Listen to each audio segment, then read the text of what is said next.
ഒരു ചോന്നാടി വേഷം എന്നതിനപ്പുറം കളിയരങ്ങിൻ്റെ ചരിത്രത്തിൽ നിർണായക സ്വാധീനം ചെലുത്തിയ വേഷമാണിത്.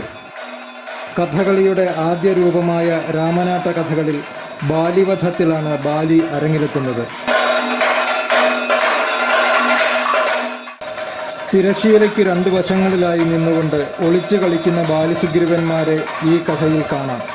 മലമറഞ്ഞു കളിക്കുക, പർവ്വതം ചുറ്റൽ തുടങ്ങിയ പേരുകളിലാണ് ഈ അവതരണം അറിയപ്പെടുന്നത്.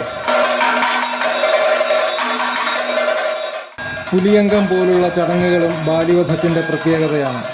കൂടാതെ വാനരപ്രകൃതം പ്രകടമാക്കുന്ന അലർച്ചകളും ചേഷ്ടകളും ഇതിൻ്റെ ഭാഗമാണ്.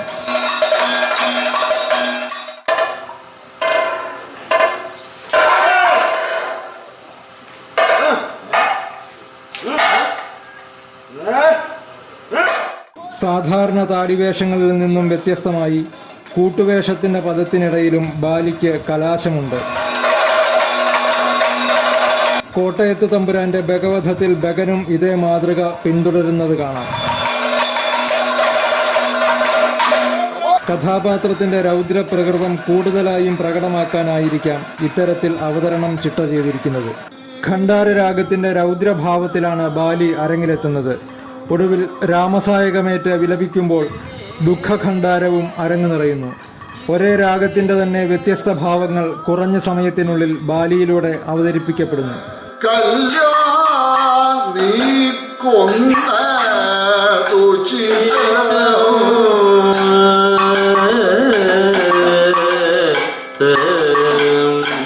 പതിനെട്ടാം നൂറ്റാണ്ടിൽ വെട്ടത്തുനാട്ടിൽ നാരായണൻ നമ്പൂതിരി എന്ന ബാലിയോധിക്കൻ ഈ വേഷത്തിലൂടെ പ്രശസ്തി നേടി.